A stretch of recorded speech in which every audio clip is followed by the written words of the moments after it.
So we have a major escalation in the Benson case where a court struck down the district's ban on magazines that hold more than 10 rounds. That ruling was already one of the most important Second Amendment decisions that we've seen recently, and also we saw that there was a huge attempt by the district to immediately block that ruling's impact, but that was recently denied. But now this fight just got even bigger because 18 states across the country have now stepped in and filed a joint amicus brief, and they're asking the court here to rehear the case and overturn that decision because they're worried about what it will do for their own state bans. So let's break down what is now happening in this critical case. Now, before we jump into this video, if you want to support the channel, one of the best ways to do that is simply to subscribe. You can also click the like button. That just tells the algorithm that you appreciate this content, and so it shares it with more people. Now, as I mentioned in the intro, in this video, we have some important news in the Benson case, which deals with the ruling which struck down the DC ban on magazines that hold more than 10 rounds. Now, quickly, I want to recap what happened in Benson, which is critical for understanding what is now going on in this case. So the DC Court of Appeals ruled that the district's ban on magazines that hold more than 10 rounds does in fact violate the Second Amendment. Now, not only did the court strike down the magazine ban itself, but it also vacated several of Tyree Benson's related firearms convictions. And so those included things like a possession of an unregistered firearm, the unlawful possession of ammunition, and then also carrying a pistol without a license. The court there said that those convictions were infected by the unconstitutional magazine ban that was in place in that district. Now, that was a sweeping ruling with potentially massive implications, and that made Benson one of the most important and potentially impactful two-way rulings that we've seen in a long time. And ever since then, and ever since that ruling, DC has been trying to contain it as fast as possible. Recently, we discussed how the district attempted to get an expedited review of the petition and also get the court to suspend the precedential status of that ruling. However, the court denied both of those motions, and that meant that the ruling there remains binding right now while the court decides what they want to do with this case and if they want to actually take it en banc. But DC is still trying to move quickly to overturn that ruling because they understand the impact of that ruling, and now it appears that 18 other states, many of which have their own magazine bans, have taken notice of this ruling, and they're also moving fast to support DC in that attempt to reverse this decision. A group of states have filed an amicus brief supporting the en banc panel review of this case, and they're urging the full court to take the case and reverse that panel ruling. And their message in this brief is very clear. They state that the Benson decision is wrong and it threatens their own state magazine bans, and that's why it needs to be overturned. In this brief, the coalition of states, their first major argument is about a consensus, really. They tell the court that every federal appellate court to address magazine bans has already upheld these types of laws.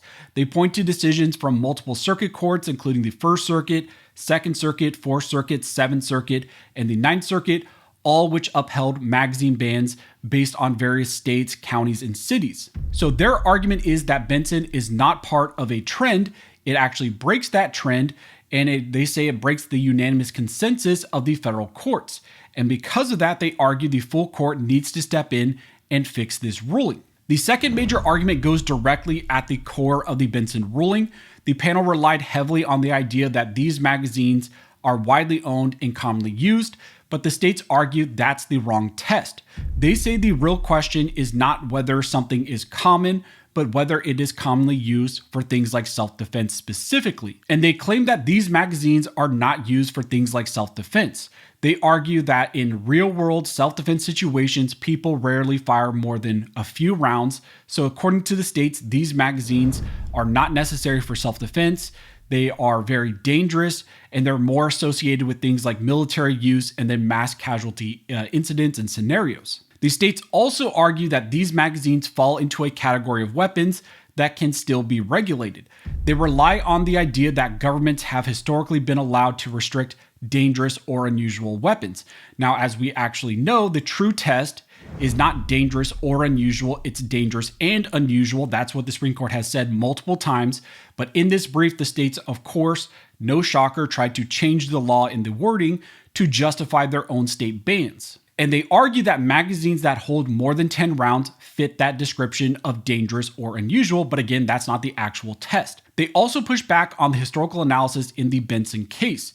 The panel said that there is no tradition of banning commonly owned arms, but the states argue that is too narrow of an analysis. They point to historical examples where they believe governments have been able to restrict weapons after they became dangerous in practice.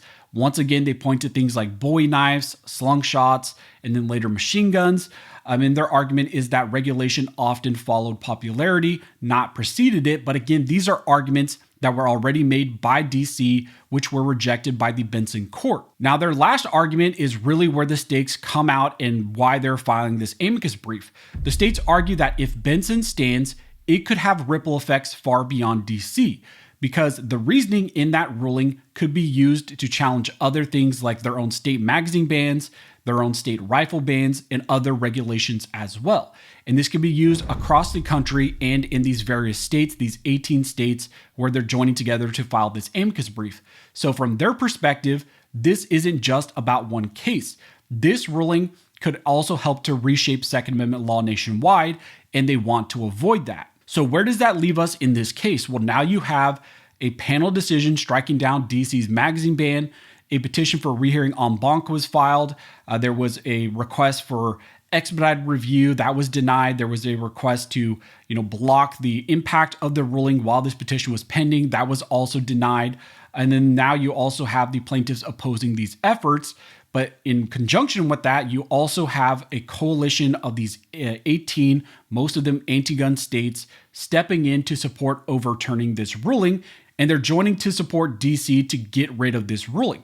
And now the court has to decide whether to take the case en banc or whether they're going to move quickly or if they're going to review this case at all. This is significant for one simple reason.